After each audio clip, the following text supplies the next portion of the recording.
Hello guys, ito na yung part 2 ng ating unboxing at review. So meron pang dalawang items dito sa loob. So una-una, try muna natin tong fishing rod. Fishing rod na muna guys. Aray ko, sikip ah. Ito naman ang fishing rod. Yan.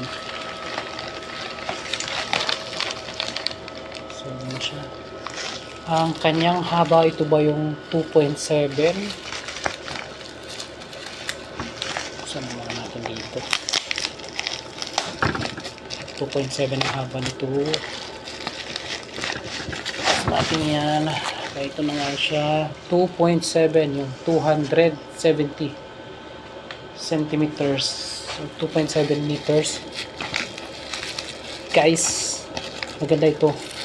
Sakto lang ang kanyang haba. Kung madikit na naman na tape sa kamay natin. Ay, wag mo kami dikitan. Yes, anti-static yata yung tape na yan.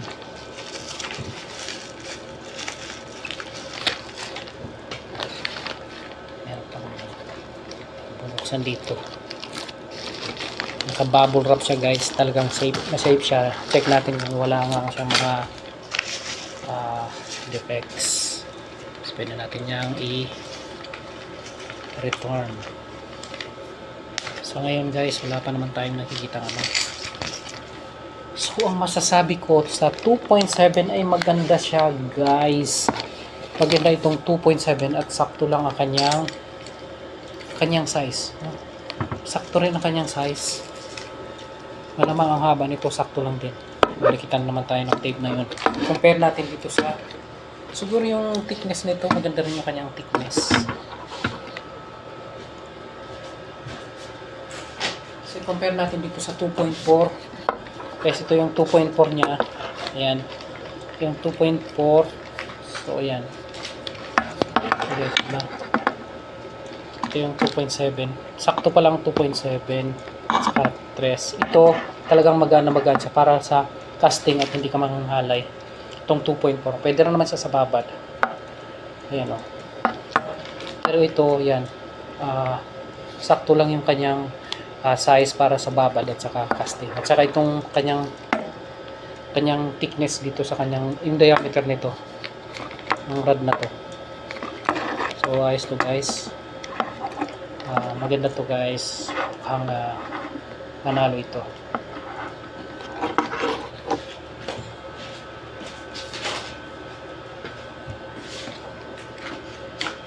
May magagamit na naman tayo ng saktong size para sa fishing. Ilan yung kanyang section? Ang section daw nito ay 5, tama o 5. Yung isa kasi ito, 4. So 1. Yan yung ano. So kasing haba ito guys ng isang maliit natin.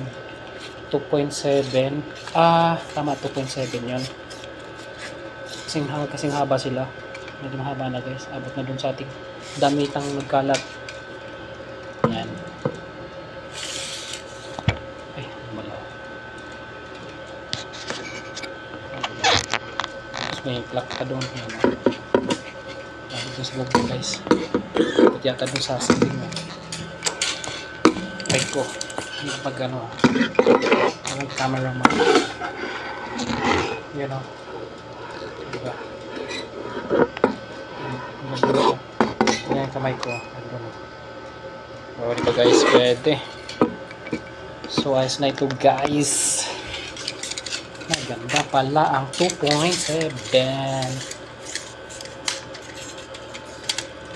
So,